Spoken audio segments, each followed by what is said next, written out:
أعوذ بالله من الشيطان الرجيم بسم الله الرحمن الرحيم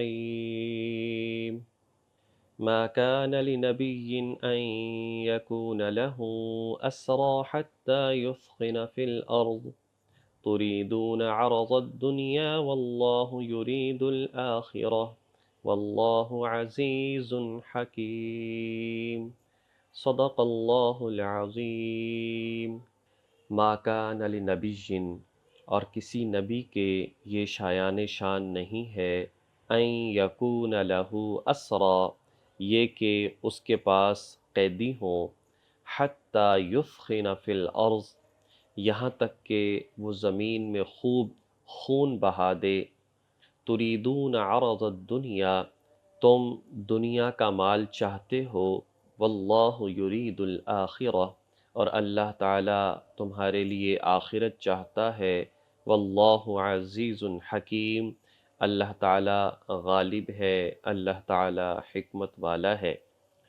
لولا کتاب من اللہ، اگر اللہ تعالیٰ کی طرف سے کتاب میں سبقہ پہلے سے لکھا ہوا نہ ہوتا، لمسکم فیما اخذتم عذاب عظیم، تو جو راستہ تم نے اختیار کیا اس کی وجہ سے تم پر بڑی سزا آ جاتی۔ لمسکم، تو تمہیں پہنچتا اس کی وجہ سے، اخذتم عذاب عظیم، کہ تمہیں بڑا عذاب جو ہے وہ لے لیتا۔ اس سے قبل آیات میں غزوہ بدر کے حوالے سے بات چل رہی تھی۔ اب یہاں پر بدر میں جو کفار کے قیدی ہو کر آئے تھے ان کے بارے میں کچھ احکامات ہیں۔ جیسا کہ ہم نے یہ بات پڑھی کہ غزوہ بدر میں کفار کے 1000 لوگ شامل تھے اور مسلمان 313 تھے۔ ادھر 70 ان کے مارے گئے، ادھر مسلمانوں کے 14 مسلمان شہید ہوئے اور 70 کفار کے قید ہو گئے۔ یہ قیدی جب مدینہ منورہ میں لائے گئے تو ان کے بارے میں نبی پاک صلی اللہ علیہ وسلم نے صحابہ کرام سے مشورہ کیا کیا کرنا چاہیے۔ چنانچہ مختلف صحابہ کرام نے مختلف آراء دیں۔ حضرت ابوبکر صدیق رضی اللہ تعالی عنہ نے عرض کیا، یا رسول اللہ، یہ ایسی قوم ہے جس کا تعلق آپ سے ہے یا آپ کے رشتہ دار بھی ہیں، چنانچہ انہیں زندہ رہنے دیا جائے، امید ہے بعد میں یہ اسلام قبول کر لیں، اور اگر ہم ان سے فدیہ لے لیں گے تو فدیہ جو ہے مسلمانوں کے کام بھی آئے گا۔ چنانچہ 400 درہم ایک قیدی کے حوالے سے مقرر ہوئے اور یہ لے لیے جائیں۔ حضرت عمر رضی اللہ تعالی عنہ ان سے پوچھا گیا تو آپ نے عرض کیا کہ نہیں، انہوں نے آپ کو جھٹلایا ہے، انہوں نے آپ کو مکہ سے نکالا ہے، چنانچہ مجھے اجازت دیں میں ان کے سر قلم کر دوں۔ بلکہ ایسا ہے کہ آپ جو ہے آپ کے چچا حضرت عباس ہیں، یہ مسلمان نہیں، آپ ان کا سر قلم کریں۔ حضرت ابوبکر سے کہا کہ تمہارا بیٹا عبد الرحمن تمہارے مقابلے میں تھا، وہ اس کا سر قلم کریں۔ میرا فلاں رشتہ دار ہے، میں اس کا سر قلم کرتا ہوں۔ چنانچہ اس طرح سے انہوں نے یہ فیصلہ اپنا سنایا۔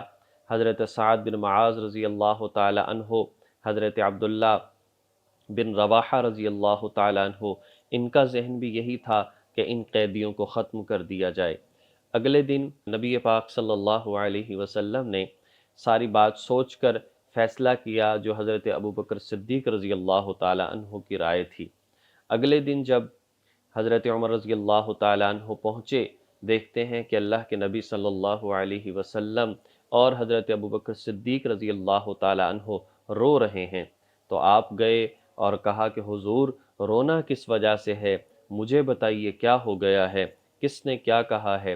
اور پھر عرض کیا کہ مجھے وجہ بتائیں کہ رونے کی کیا ہے، اگر مجھے پتہ چلے تو میں بھی روؤں گا، اگر رو نہیں سکتا تو رونے والی شکل بناؤں گا۔ تو نبی پاک صلی اللہ علیہ وسلم نے فرمایا، اے عمر، جو یہ فیصلہ کل کیا گیا ہے بدر کے حوالے سے کہ قیدیوں سے فدیہ لے لیا جائے، یہ اللہ تعالیٰ کو پسند نہیں ہے۔ چنانچہ اس پر یہ آیات آئیں اور فرمایا کہ کسی نبی کی یہ شان نہیں ہے کہ کہ قیدی اس کے پاس ہوں جب تک کہ زمین میں خوب خون بہا دیا جائے۔ یعنی یہ پہلا معرکہ تھا، کفر کی کمر توڑنے کا موقع تھا، اس وقت میں ان کو چھوڑنا کسی بھی طرح سے مناسب نہیں تھا، لیکن بہرحال صحابہ کرام کی آراء تھیں۔ فرمایا کہ تمہیں یہ 400 درہم جو ہے ایک ایک قیدی کے بدلے میں یہ اچھے لگتے ہیں، حالانکہ اللہ تعالیٰ تمہارے لیے آخرت چاہتا ہے۔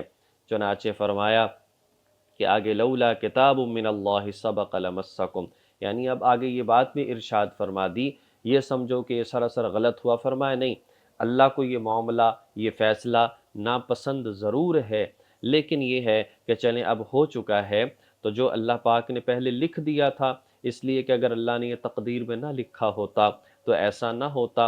اور دوسرا یہ ہے کہ پھر آگے فرما بھی دیا فَكُلُوا مِمَّا غَنِمْتُمْ حَلَالًا طَيِّبًا، لہٰذا اب جو تم نے مال غنیمت حاصل کیا ہے اس پاکیزہ مال کو کھاؤ۔ وَاتَّقُوا اللَّهَ، اللہ تعالیٰ سے ڈرو، ان اللہ غفور الرحیم، بے شک اللہ تعالیٰ بڑا ہی معاف فرمانے والا، رحم فرمانے والا ہے۔ چنانچہ جو بھی ہوا اللہ نے یہ معاملہ معاف کر دیا، لیکن ایک طرف اشارہ ضرور فرما دیا کہ اس وقت مناسب نہیں تھا۔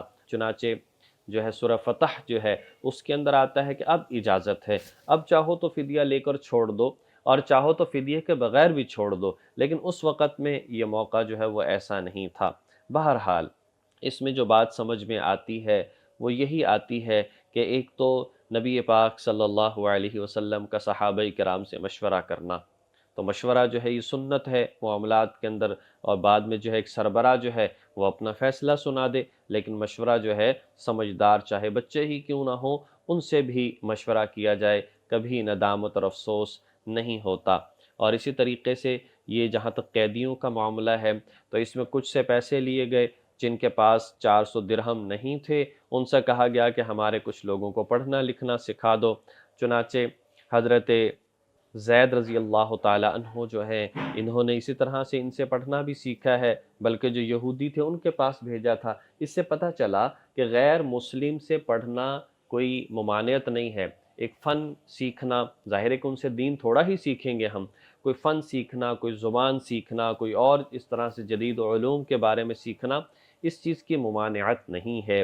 حضرت زید رضی اللہ تعالیٰ عنہ نے آپ علیہ السلام نے خود بھیجا تھا، عبرانی زبان یہودیوں سے سیکھی تھی، انہیں عربی بھی آتی تھی، عبرانی بھی آتی تھی، چونکہ ان کے خطوط عبرانی زبان میں آیا کرتے تھے تو حضور کو پریشانی ہوتی، اس وجہ سے آپ نے فرمایا کہ ان سے سیکھ لو۔ چنانچہ سیکھ لیا گیا۔ اس کے بعد فرمایا کہ چلیں جو کچھ بھی ہے، اللہ تعالیٰ نے معافی کا اعلان بھی کر دیا اور فرمایا کہ یہ تمہارے لیے مال غنیمت اور حلال ہے اور طیب ہے۔ اور یہ چونکہ غزوہ بدر والے تھے، اور غزوہ بدر والوں کے حوالے سے تو فرما دیا یہ قیامت تک جو عمل بھی کریں گے اللہ نے انہیں بالکل معاف فرما دیا ہے۔